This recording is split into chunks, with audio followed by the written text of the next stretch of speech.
Chapter 79, Hiram Milliken's Nightmare Land. Chaos. It was the first thought that came into Craig's mind. He never understood the word. Not really. There were times in his life when things got messy, even ugly, but nothing he ever experienced prepared him for what he saw now. Oh, God, this is crazy. That was his second thought. It came with a myriad of feelings that threatened to overwhelm him. Hopelessness was the worst one of all. Craig felt it as his friends and neighbors ran for cover. "Jeremy?" Craig frantically thought. "Jeremy! Answer me!"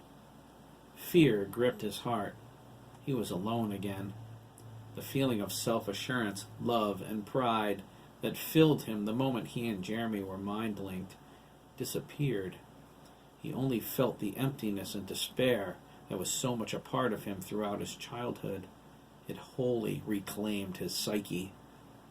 Craig knew Jeremy needed him, but now, feeling abandoned and alone, he realized he needed Jeremy too. He needed him so much and loved him so desperately, Craig thought he was going to die without him. The welcome sign in front of him said Nightmare Land. It was all that and more. It was a collection of torture and death straight out of the imagination of a maniac. The lights flashed. The rides were alive with screams of agony and terror as the children of Lancaster became Hiram's prey. Craig looked up, his eyes wide, his expression shocked. Towering above him, 200-foot-tall jolly giant Hiram reached down with hands as big as tractor trailers. He scooped up fleeing kids and deposited them on his psychotic torture rides. Craig burst into tears as jolly giant Hiram snagged Keith Kerouac. His laughter boomed and the world shook. Keith screamed with terror. "Keith!" Craig cried, reaching out to him. It was a vain gesture. Keith was 50 feet in the air between jolly giant Hiram's thumb and forefinger, wriggling in panic. Craig watched him lower Keith onto the roller coaster, but couldn't see any more from where he stood. He saw Edison and Dana, though. They were in full wolf mode, on top of the coaster, crouched and ready to strike. Jolly giant Hiram's hand came back up, and the pair of wolf boys launched into the air. Their claws glinted in the park's cascading luminescence as they flew straight for the giant's face. Jolly giant Hiram faded, becoming like smoke. Edison and Dana passed through him, their slashing claws slicing at empty air. Dana arced downward, with nothing between him and the road except sky. His lupine face showed no fear. His reinforced skeleton was strong enough to absorb the impact. His genetically engineered muscles could handle the strain. Jolly giant Hiram twisted toward him, his expression curling into an outraged snarl. He whipped his hand down, becoming solid once more, and slapped Dana like an annoying fly. Dana hurtled toward the ground, a fur-covered fanged blur. "Oh, crap!" Craig cried. "Dana!" Dana slammed into the road, left shoulder first. A shower of sparks shot upward in a cloud of dust, followed by a howl of agony. Craig ran forward as the dust cleared. He stopped when Dana struggled to his feet, shocked back to his human form. His shoulder was broken off his body's frame. His arm dangled, swinging from side to side. Dana looked at it, stunned. His eyes grew terrified, rolled back into his head, and he fainted. "Dana!" Edison screamed, clinging to the top of the Hiram go-around, his claws dug firmly into the metal. Jolly giant Hiram turned toward his voice. He reached down, grabbed Edison, and pulled. Edison's claws ripped through the metal as he struggled to hang on. Jolly Giant Hiram lifted him up to his face. "Look at the pretty werewolf," he sang. "You didn't think I would let you hurt me, did you?" He threw his head back and laughed. Edison growled, "If you're solid enough to hold me, you're solid enough for my claws." Edison slashed back with his claws at full extension. They tore into Jolly Giant Hiram's fingers, clipping off the tips. Edison fell, free from the giant's hold. Jolly Giant Hiram reared up, cradling his hand. He raged as his severed fingertips bled ectoplasm into the air. The tips landed on either side of Edison as he hit the ground running on all fours. His claws dug into the road as he scrambled toward Hiram's hoedown. He moved at his maximum ground speed, a blur in Craig's vision, only it wasn't fast enough. Tentacles shot through the ride's doorway. Jolly Giant Hiram glared down as they wrapped around Edison, pinning his arms and legs. Edison struggled. He cried, "I can't get any leverage. I can't break free." "You're mine, werewolf," Jolly Giant Hiram hollered, stooping. "I'll make sure you don't suffer alone, either." 5 more tentacles launched out from the building. Jason Carlander gasped as one lashed around him, squeezing tightly. He wheezed, his asthma stealing his breath. His lips turned blue as the tentacle yanked him inside behind Edison.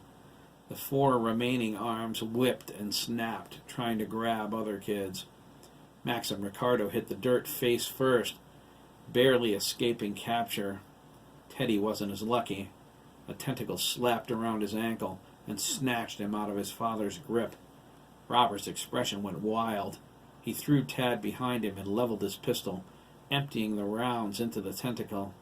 His screams of rage matched his son's screams of terror. The arm exploded in a blast of green goo. Teddy fell flat on his chest, glanced back, jumped to his feet, and ran to his father. Robert dumped the empty clip and reloaded. Kate came up next to him, offering cover fire. "The kids!" she cried. "We have to help the kids!" "Worry about helping yourself!" Jolly Giant Hiram raged. He flicked his fingers at her like he was flicking water off of his hands, and his fingernails detached. They elongated into spikes, racing toward her. The spikes struck her like spears, stabbing through her right shoulder and left thigh, throwing her back.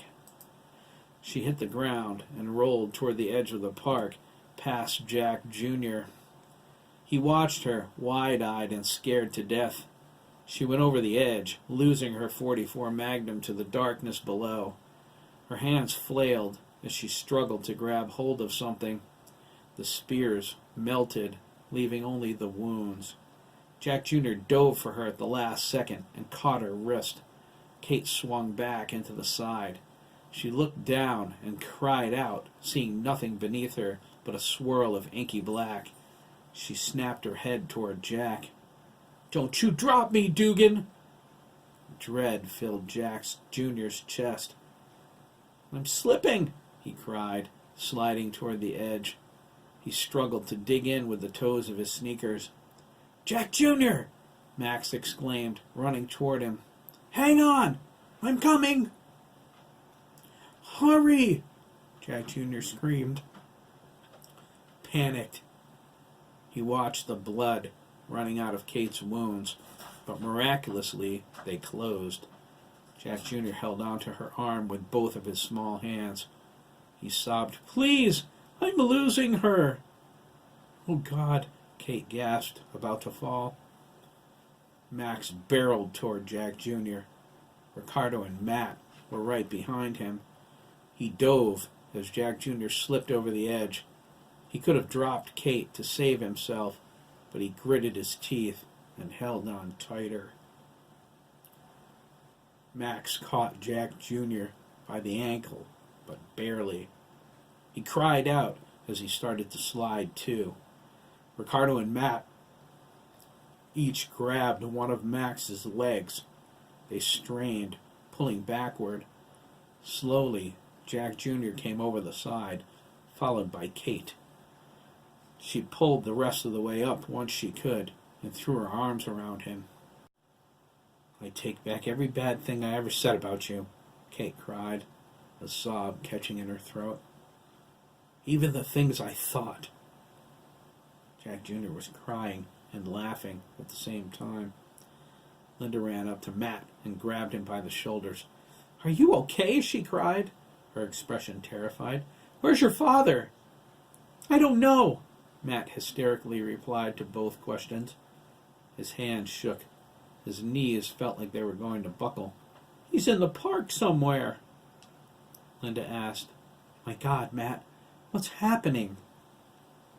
Matt's face fell. "He came back for us, Mom.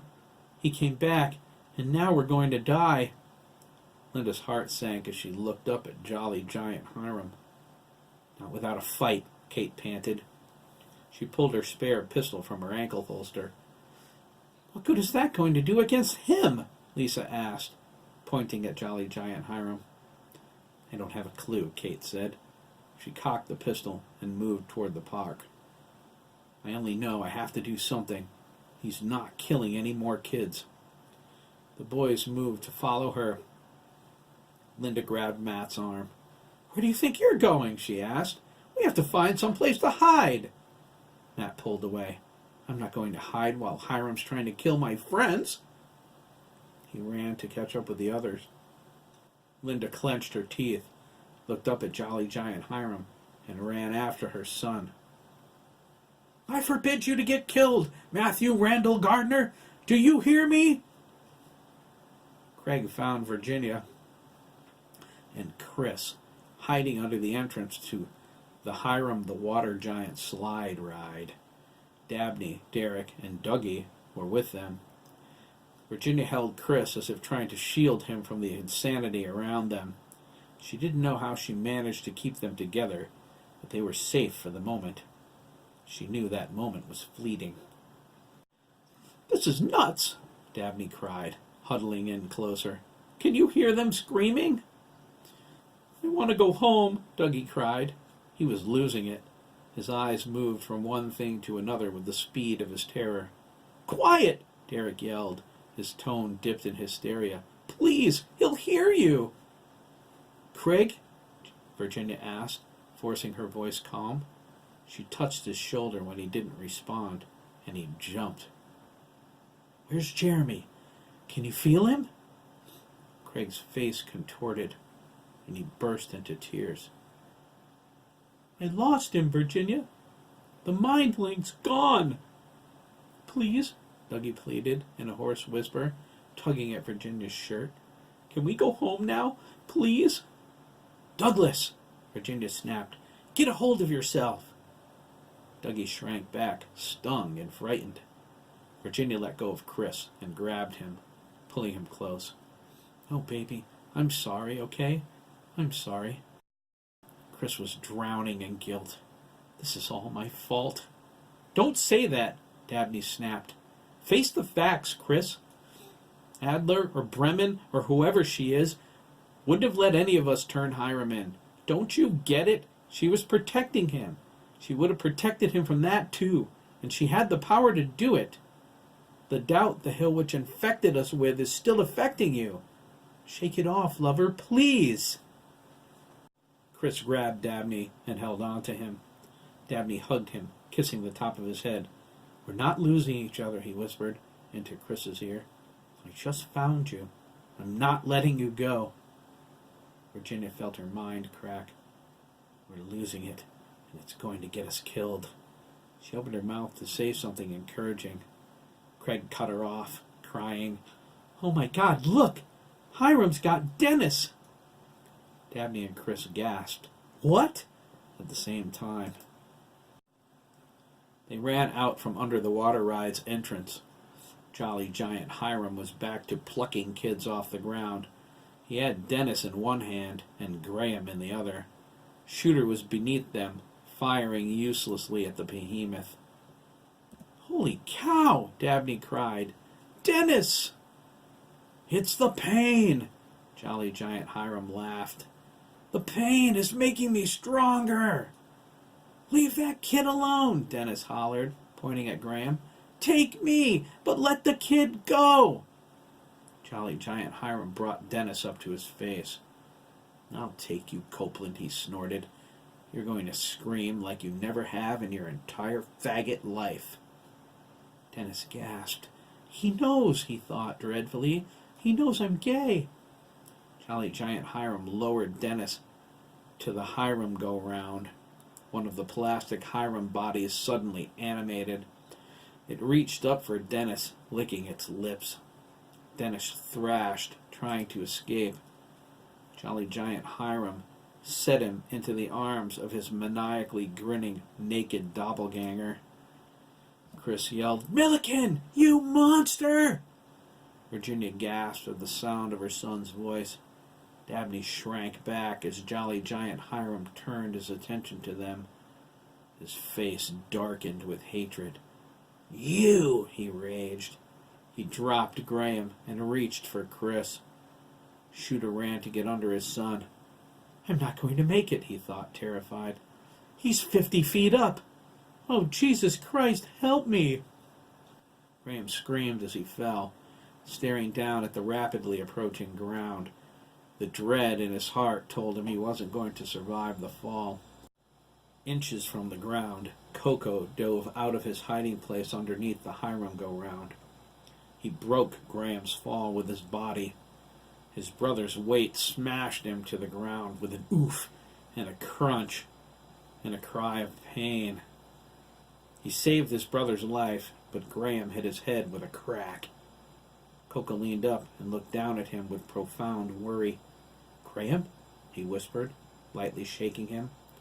He panicked when Graham didn't respond. Graham! Shooter knelt next to his eldest son. He checked Graham's vital signs, his hand shaking. Connie ran over to them, sobbing. She fell to her knees and scooped up Graham's limp form. She hugged him, gently rocking him back and forth. She looked at her husband with desperate fear. He's alive, Shooter said quickly. He stared at Coco, amazed. You saved him. Connie reached out and grabbed Coco from behind his neck. She held him.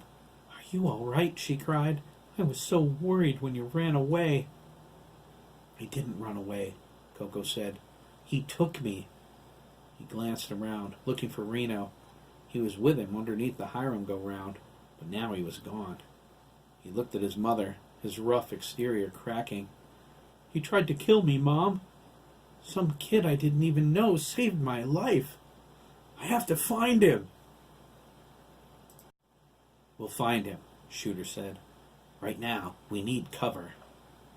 Jolly Giant Hiram caught Chris and Dabney in the same hand. He lifted them up with gleeful satisfaction.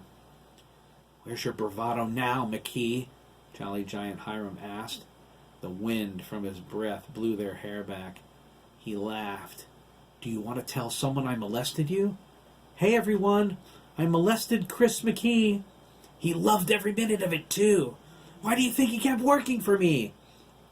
Screw you, Chris yelled, struggling to breathe. You sick freak!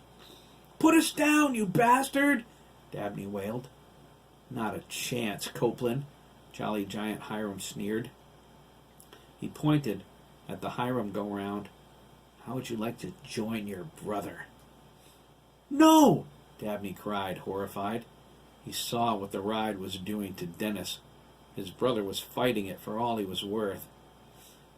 Jolly Giant Hiram shook his massive head and said, Just be glad I have other plans for you and your butt buddy McKee. He turned toward the back of the park and leaned over a ride called Hiram's Twisting Mixer Madness. I created this ride with you in mind, Chris, he said ominously. It's filled with the darkness that surrounds this place. He held Chris up close to his face. I don't know what it's going to do to you, but the one time I touched it, it burned like crazy. He nodded at Dabney. Your boyfriend Copeland can share it with you, so you don't have to die alone. No, they cried. Jolly Giant Hiram held them over the ride. It was a whirling vat of black emptiness. Its contents swirled with the consistency of crude oil. Yes, Jolly Giant Hiram replied, but McKee first. He dropped Chris, yelling, "Hasta la vista, loser!" "Chris!" Virginia cried from below. It was too late. Chris fell thrashing and screaming into the vat. The blackness swallowed him in its burning, yet ice-cold embrace. It felt thick and slimy as he spun around, caught in a whirlpool. His body dissolved in a flash of searing agony. Dabney heard his screams and echoed them. Dabney's heart stopped as the blackness lashed out of the ride and snatched him out of the giant's hand. Jolly Giant Hiram gasped, "Jesus!" as the darkness swallowed Dabney. The blackness swirled and shuddered with waves of dark energy. "Hungry?" he laughed. He slapped his hands off, satisfied that Dabney's wails were the harbinger of his doom. "Bon appetit!" he cried, and turned back toward the park. Inside Hiram's twisting mixer madness, Dabney cried out as the darkness devoured his flesh, eating him alive. He was struck silent by a realization and confusion. He wasn't feeling any pain. It was as if he were drifting in comfortable oblivion. He sensed something odd. It comforted him, even as Jolly Giant Hiram gave him up for dead. "Chris?" Dabney whispered into the swirling black vortex. The darkness absorbed him completely. Somehow, in the thick emptiness, he felt Chris, felt their love for each other. He heard him laughing, and he understood. "I love you too, Chris," Dabney exclaimed. Chris cried, "Hold on to me, Dabs. Just hold on." Craig grabbed Virginia by the arm. "Run! Hiram spotted us!" "Dugan," Jolly Giant Hiram asked, bending down, "where's your little father, boy? I've got something for him." "Eat me, you pervert!" Craig spat. "Oh," Jolly Giant Hiram sang. He gnashed his teeth. "Don't mind if I do." He reached for Craig, but Virginia pulled him under the ride. "Leave my son alone!" Jack Jr. cried, running toward him. The giant saw him and smiled. Jack Jr. gasped, realizing his mistake. Jolly Giant Hiram caught him.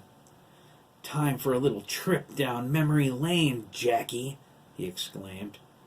He tossed Jack Jr. into Hiram's hall of mirrors. He landed on the broken glass floor. His breath rushed out of him as the sharp pieces cut him all over. Green snakes twisted around his wrists, hissing as they lashed him to the floor face down. Jack Jr. gasped for air. "Oh, God," he whimpered.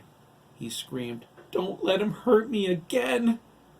Jolly Giant Hiram stretched his arms skyward. "I feel it," he cried triumphantly. "I just keep getting stronger." He whirled around and rammed his fists into the road. The dirt merged into his massive arms.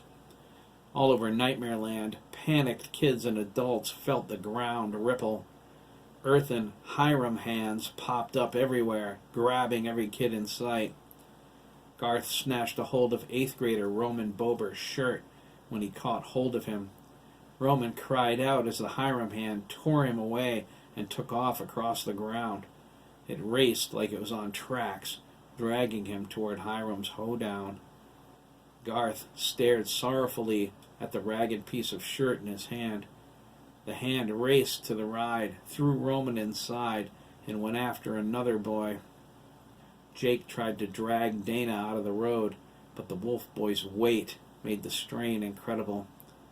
He had him by his good shoulder, looking down at his terrible injury.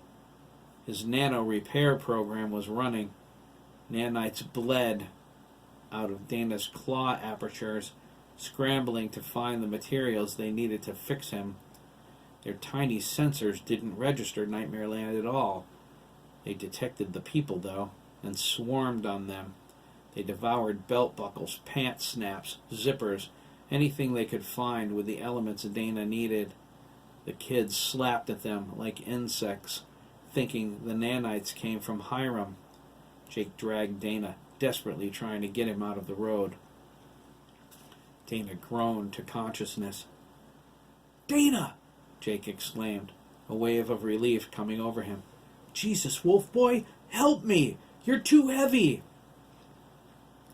"Nano repair program error," Dana struggled in his Wolf Boy voice, despite being in human form.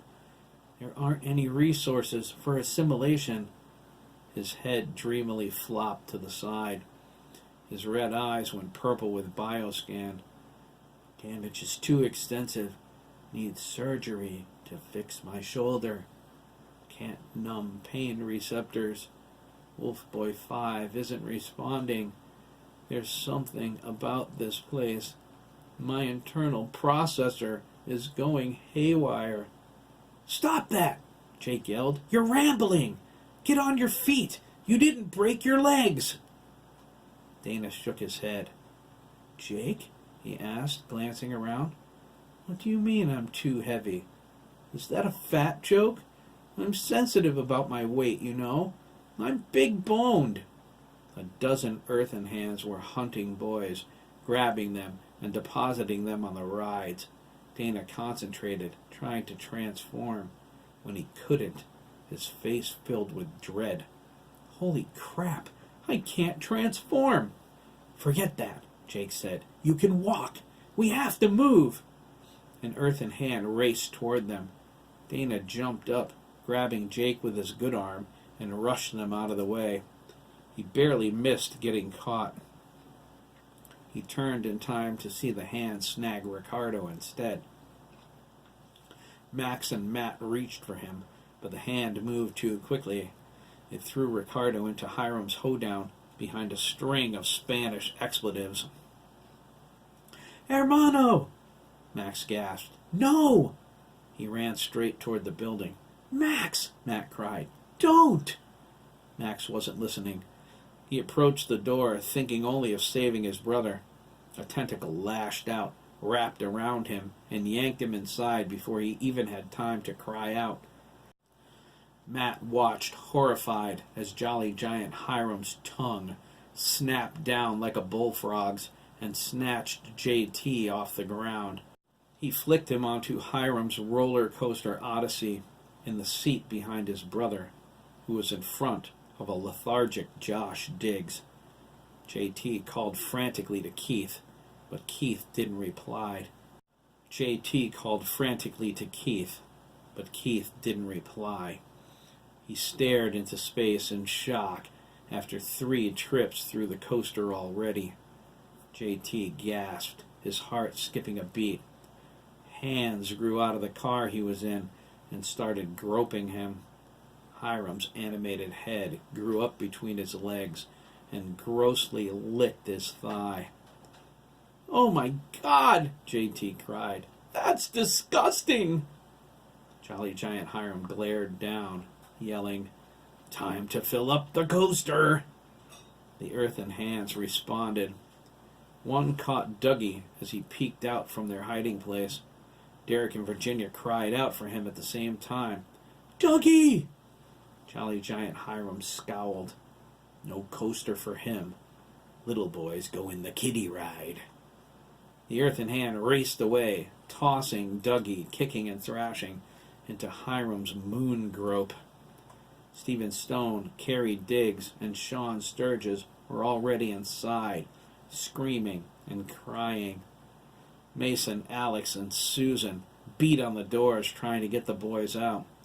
The air mattress sprouted baby Hiram hands. They grabbed at the children, tearing their skin and clothes.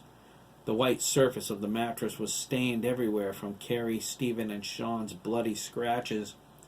The hands immediately swarmed Dougie. He screamed, "Ah! Ah!" as they poked and tore at him. "Leave them alone, you murdering pedophile bastard!" Susan screamed. Jolly Giant Hiram sneered down at her.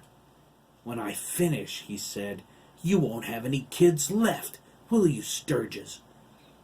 "No!" Alex cried, his voice forlorn and desperate. "Kill me, damn you! Kill me instead!" "Alex, no!" Susan hollered. She reached back and slapped him across the face. He stared at her, stunned. "Don't even think about it!" "Listen to your wife, Alex," Jolly Giant Hiram said, turning away. "Killing you would be too easy." "Milliken!" Lyle bellowed from the middle of the road. "Come down here and fight me like a man, you twisted son of a bitch!" Jolly Giant Hiram said, "I'm holding all the aces this time, Lyle," he said. "You don't have a clue what you're asking for." "You're not killing these kids, damn you!" Lyle raged. "You're not!" The giant's eyes suddenly flashed with midnight blue energy. He gasped, feeling his power increase. He smiled with delight. "No, I'm not killing them," he cried, his powerful voice like thunder. "Their pain is making me stronger." "I'll show you pain," Lyle roared. "Come down here." Jolly Giant Hiram ignored him, feeling something strange from one of his rides. He glanced back at Hiram's twisting mixer madness with an odd expression on his face. "I feel you, McKee," he said. "You're still alive? You and Copeland? Well, let's see what happens if I add more of your friends." Jolly Giant Hiram sent earthen hands after Derek and Graham. Virginia sobbed, trying to hold Derek back, but the hand tore him out of her grip. Shooter and Coco flew past, chasing the one that had Graham. "Put my kid down, Milliken!" The giant nodded at a free hand. It snatched Coco. It charged along with the other hands as Coco struggled to break free. "No!" Shooter cried. "Not my boys!" Jolly Giant Hiram smiled down at him. "My boys now." The hands deposited Derek, Coco, and Graham into the blackness of Hiram's twisting mixer madness. Derek and Coco screamed as they sank into the inky darkness. Graham awoke, feeling his body coming apart. He was about to cry out until he felt Chris talking into his brain. "Relax, Graham," Chris exclaimed. "I've got you." "No," Derek cried, freaking out. "No!" "Jesus," Coco exclaimed as his legs got sucked into the darkness. "What's happening?" "It's Chris," Graham sighed. "Coco, the darkness is Chris." They heard Chris laughing. "I don't believe it," Jolly Giant Hiram said, glaring at Hiram's twisting mixer madness. He felt the force of Chris's love for his friends, denying him any power from their fear. He shook his massive head. "I hate you, McKee. If it's the last thing I do, you're going to die." The giant turned his earthen hands. The last of Lancaster's boys were on the rides, along with the injured wolf boy. Dana got the last place in Hiram's hoedown. Matt was strapped down next to Jack Jr. in Hiram's Hall of Mirrors. All Jolly Giant Hiram had to do was restart the rides. The power he gained from their agony and fear was fantastic. He shuddered to think what would happen when the real pain began. There was one thing he needed to do. The adults directed screams of outrage and hatred at him.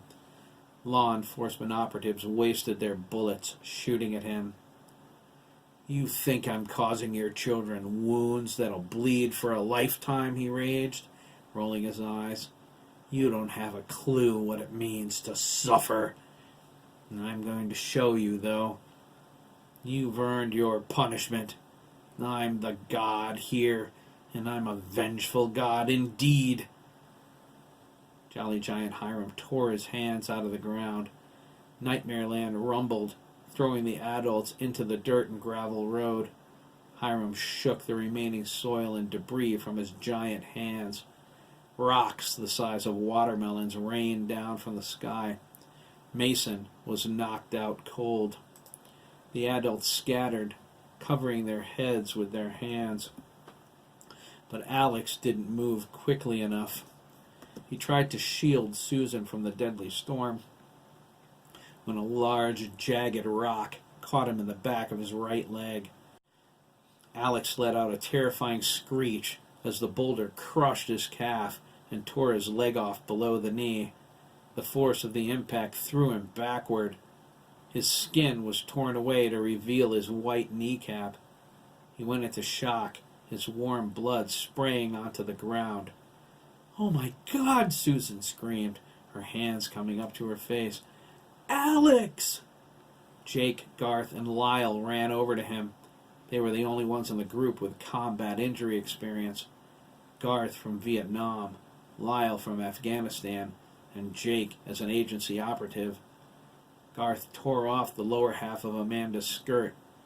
Lyle snapped off a protruding piece of bone from Alex's ruined calf. They tied a tourniquet around his leg, above his exposed knee. Jake turned it tightly, slowing the bleeding to a trickle. Jolly Giant Hiram laughed. Jolly Giant Hiram laughed. His eyes flashed with power as he willed his massive body to shrink.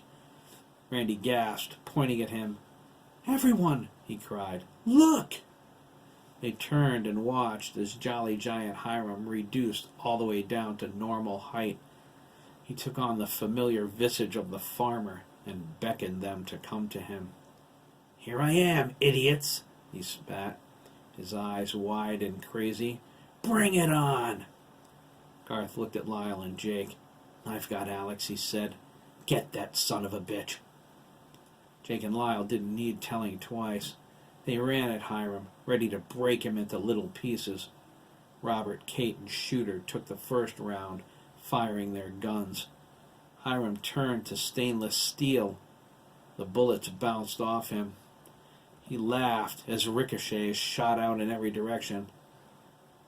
"Cease fire!" Shooter cried. "We're going to kill someone with a ricochet." "You can't hurt me," Hiram cried, changing back to normal. "Nobody can." Lyle ran up to him and punched him in the face. Hiram stumbled back, stunned. Lyle hit him repeatedly. He wasn't holding back. Each punch was designed to take Hiram's head off. Mike joined the fray. For every punch Lyle threw, Mike threw 3. Jake slipped behind the farmer and reached around Hiram's neck. With a grunt and a twist, he broke Hiram's neck with a loud crack. Mike and Lyle froze, their fists ready to strike. Jake let go of the farmer, a smile on his face, and waited for him to fall. Hiram turned toward Jake, his head dangling sideways. He placed his hands indignantly on his hips. "Is that the best you've got?" Hiram sneered. He snapped his head back into place. He lashed out and grabbed Jake by the neck. "If it is, you ain't got a snowball's chance in hell." Hiram threw Jake into Mike. They collided with a smack. Jake's knee smashed Mike's nose into his face. Lyle lunged forward, swinging. Hiram transformed into a brick wall, his head sitting on top of it. Lyle felt all of the knuckles on his right hand break as he punched it. Hiram kept the brick form, but returned to human shape. He drew back and caught Lyle in the chin with a massive uppercut. "Daddy!" Lisa cried. Lyle's feet left the road. He flipped over twice in the air before landing on the ground. He lifted his head, fighting to stay conscious. His jaw was broken and hung loosely. He lost the battle to stay awake when the pain in his face hit his brain. Hiram's brick skin shattered and rained onto the ground. He stepped away from the pile of rubble, brushing it off. Lisa dove at him, scratching his face with her nails. Hiram backhanded her away. She hit the ground and rolled, knocking Linda and Randy over. Hiram held out his arms. "I can be anything in here," he yelled. "I can do anything! How are you going to fight that, huh? Tell me!" "Like this," Jake called, running toward him. He drop-kicked Hiram in the face, hit the ground, and snapped up to his feet. He leg-swept the farmer. Hiram hit the dirt. Virginia, Susan, and Sandra joined the attack. Susan jumped up and came down knees first into Hiram's face. Virginia kicked him in the crotch. Sandra elbow-dropped him in the neck. She felt satisfaction as his throat squished almost flat. The adults swarmed him, punching, kicking, gouging, and scratching like maniacs. They screamed as they gave back a little of what their kids suffered. They pig-piled on top of him, holding him down, trying to smother him. Hiram's eyes exploded with midnight blue brilliance. The adults fought to hold on, but Hiram's body bubbled and popped, changing shape again. Linda screamed as a long black arachnid leg shot out of the boiling ooze. It was followed by 7 more as Hiram became Black Widow Spider Hiram. He had the spider's body as big as a house, but with his torso. Long fangs hung out of his mouth, dripping green acid. It burned the ground where it struck. He pushed onto his gangly legs. He drew the front ones up and rammed them into Linda's back, smashing her into the dirt. Her ribs cracked as he leaned down with his full weight. "Finally!" the boy yelled excitedly. Hiram reared up off Linda, wildly glaring around. "Reno? Where are you, you little shit?" Randy grabbed Linda and dragged her out of the way. She was coughing up blood and struggling for breath. Black Widow Spider Hiram turned around, his spider legs daintily dancing. He moved with lithe speed, but Reno was faster. He remained hidden, waiting for this exact moment. He prayed Hiram would take a manageable form and keep it long enough for him to act. He saw the chance when the farmer turned to brick with his normal head. He came out to strike then, but Hiram relinquished that form too quickly, like he did his farmer guys.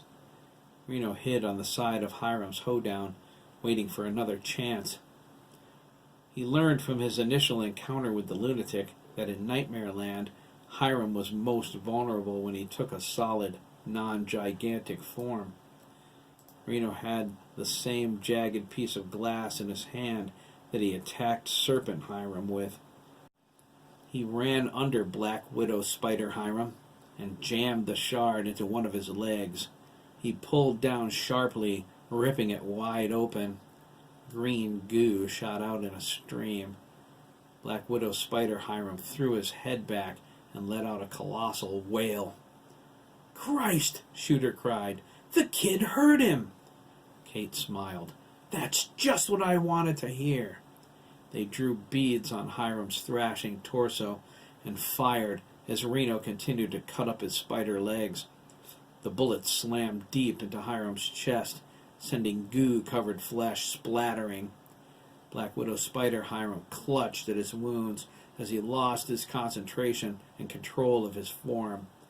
His spider legs melted into the ground, bringing his body down to their level. Jake leaped over him and pressed the barrel of his 9mm against Hiram's temple. "Good night, Gracie," he spat through gritted teeth and pulled the trigger. Hiram's head exploded all over the landscape. "Pour it on!" Kate raged, continuing to fire. Jake, Robert, and Shooter joined her until their guns were clicking and empty. Hiram's spider body bubbled and spat as it sank into the ground and disappeared. "Woohoo!" Virginia cried, raising her fist. Die, you filthy murdering pervert! The adults cheered, coming together over the spot where Hiram vanished. Jake gave instructions to tend to the wounded, while Reno walked up to him, wearing only Coco's shirt, covered in Hiram's green goo. Virginia and Susan tore their shirts and used the rags to wipe him off. Jake grabbed him by the shoulders. "Fantastic move, kid!" he exclaimed, pulling his shirt off for Reno to replace the goo-soaked one. Reno took it gratefully. Jake was a big man. The shirt fit over him like a dress. The adults echoed his sentiments, patting Reno on the back. "Who are you, buddy?" Shooter asked, not recognizing him at first. Then he saw Reno's bi-colored eyes, and he gasped. "Wait! You're one of the Canterbury kids from the school bus murders." Reno nodded sadly. He took a deep breath and softly said, "It's not over." He watched as their victorious expressions changed to stunned. "We bought some time, that's all. He'll disappear now. He'll leave the park, and everything will go dark. When he comes back, he'll be stronger than ever. I know. I've seen him do it twice." The adults looked at one another, their hearts sinking. "What do we do?" Linda wheezed. She was bent over, leaning on Randy. She held her side, but she was healing. She felt it. "You suffer!" Hiram's voice exploded from every loudspeaker in Nightmare Land. "You suffer like no one's ever suffered before!"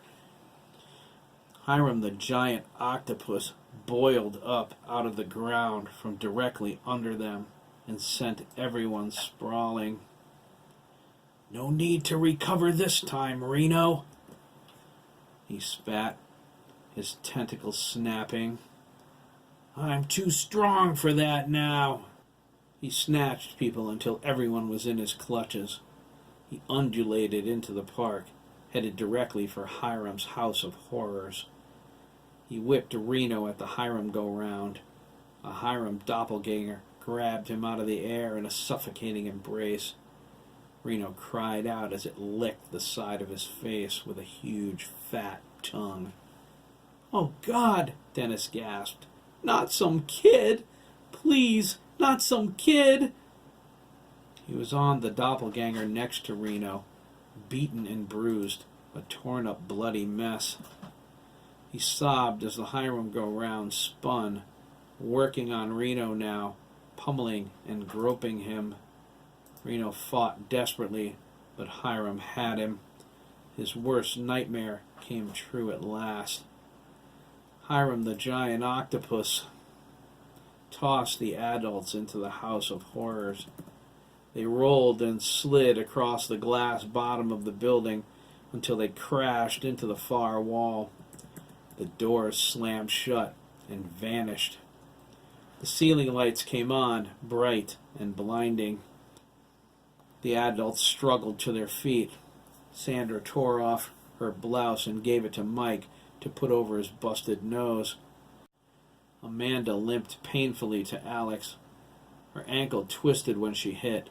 She ignored the pain and struggled to tighten Alex's tourniquet.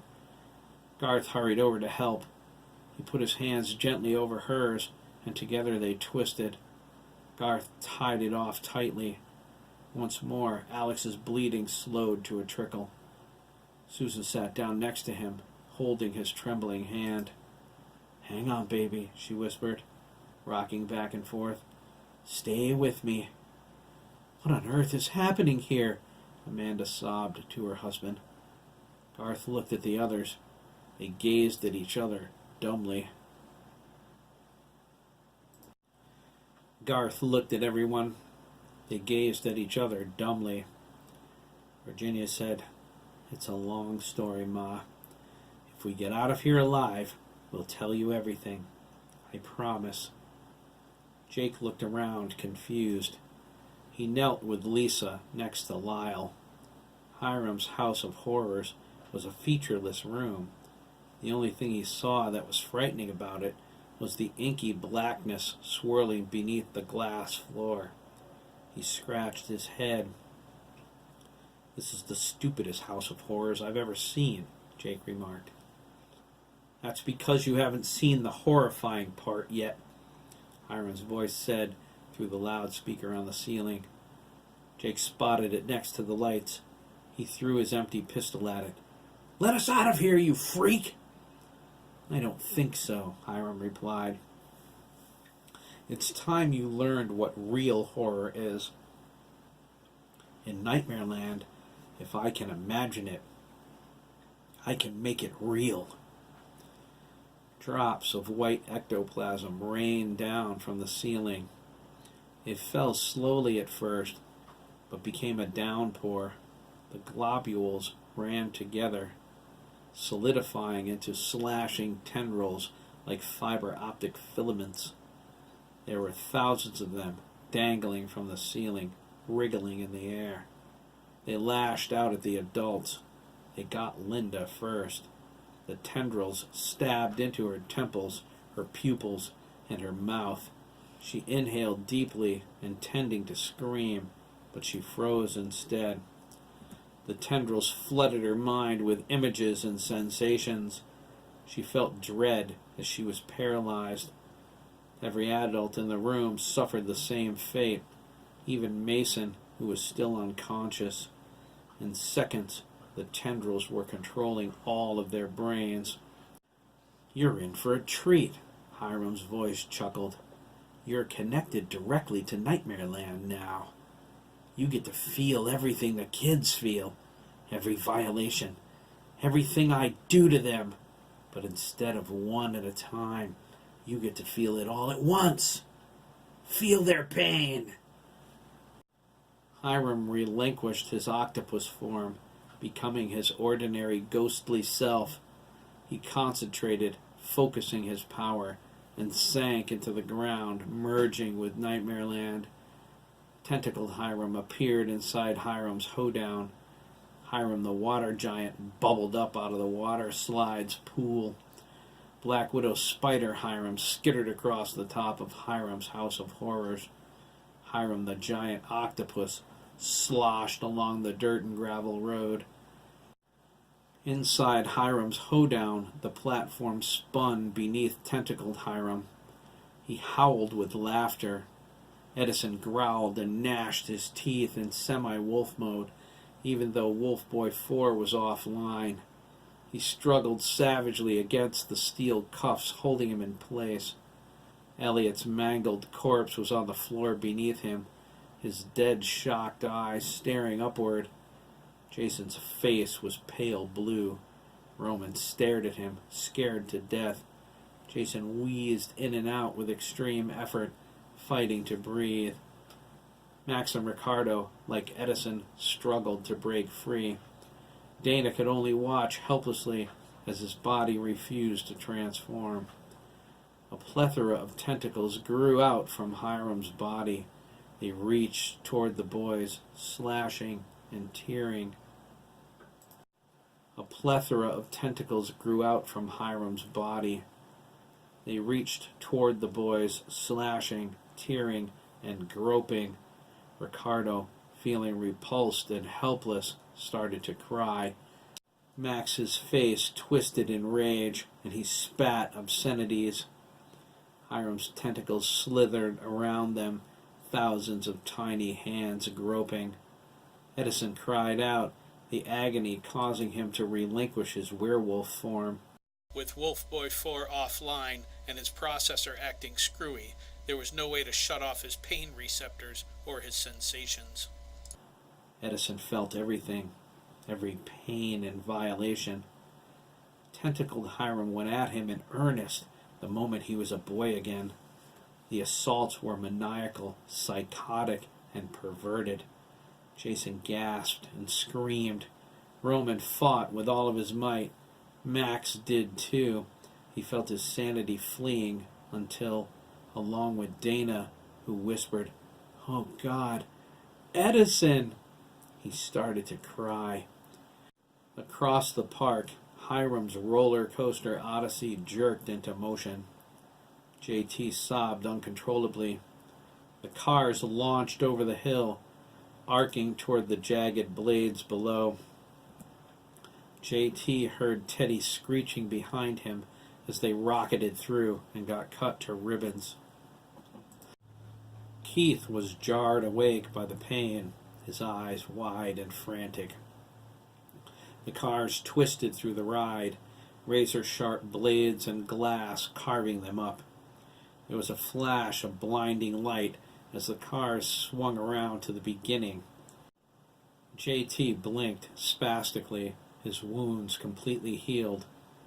His heart sank, and he shuddered as the cars lurched forward and the ride began again. Keith whimpered, "Oh, please, God, make it stop." "Oh, no," JT cried. "Not again." At the Hiram the Water Giant slide ride, Lancaster's misfits stood in a long line. Watery Hiram figures paraded back and forth, glaring at the overweight boys, the acne-infested boys, the less-than-perfect boys, with contempt. Colin Skinner was at the top of the ladder, sobbing. His blubber jiggled with each gasping breath. He looked down the steep slide to the pool of liquid below. Wisps of smoke floated off the surface. The pool sputtered and spat, filling the air with an acrid stink. Colin was positive the fluid wasn't water. It smelled like something out of Miss Adler's science class. "You pigs!" Hiram the Water Giant gurgled. "You fat, ugly, deformed, zit-faced pigs!" He sloshed back and forth in the pool, making grotesque sucking noises as he moved. He grinned watery black teeth at Colin. "Time to burn off some of that fat, pudgy boy."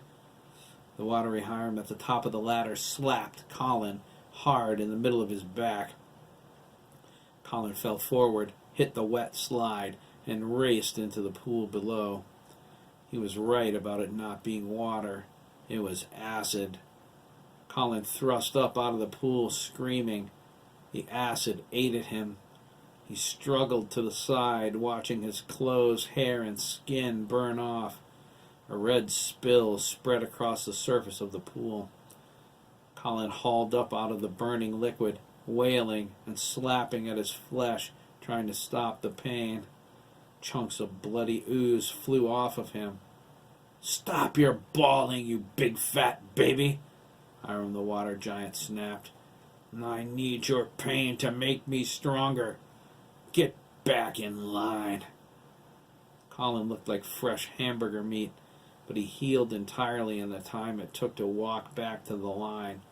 He covered his genitals, embarrassed and ashamed that his clothes didn't reappear. At the top of the ladder, the watery Hiram shoved Herman Schwartz. He sailed up, crying out, and splashed into the burning acid. In Hiram's Hall of Mirrors, Matt softly whispered to Jack Jr., who was weeping. Jack Jr. knew what was coming, and he knew the pain, too. Jeremy disconnected those feelings from his memory when he healed Jack Jr.'s soul. Even though he still remembered everything Hiram ever did to him, 6 years of sexual abuse, the sensations of pain, guilt, and shame were gone. Jack Jr. knew he was about to get a refresher course in those feelings. He was terrified the horrible experience would make him the psychotic, evil, drunken bastard again. He sobbed as much to Matt. Matt tried to encourage him. "We'll get through this, Jack Jr., okay?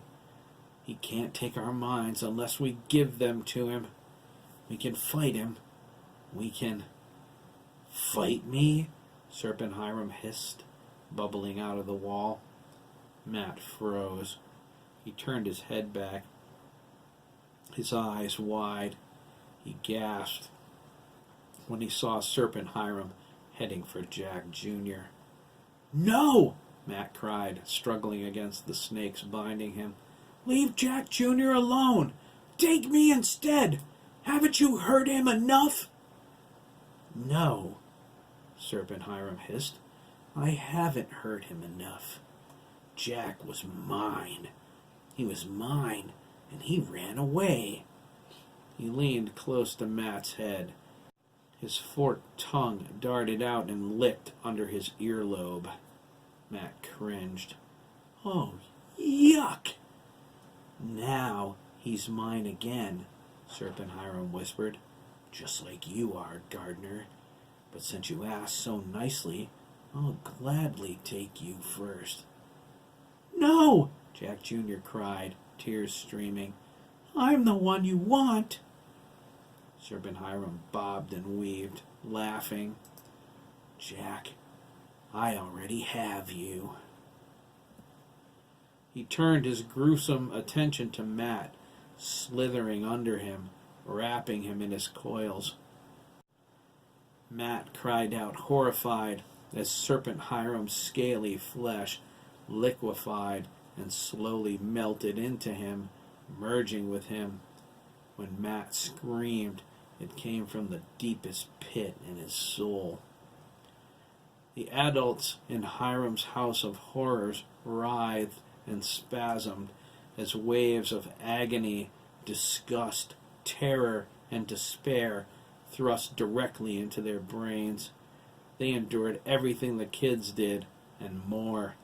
They were descending deep into the chasm of Hiram's madness. He showed them suffering as promised. Through it all, through the savagery of a homicidal, pedophile maniac, the adults shared a common mental plea originating from Virginia. It was the dim flicker of hope that kept them all together. "Jeremy," Virginia's mind weakly whispered. "Help us, Jeremy.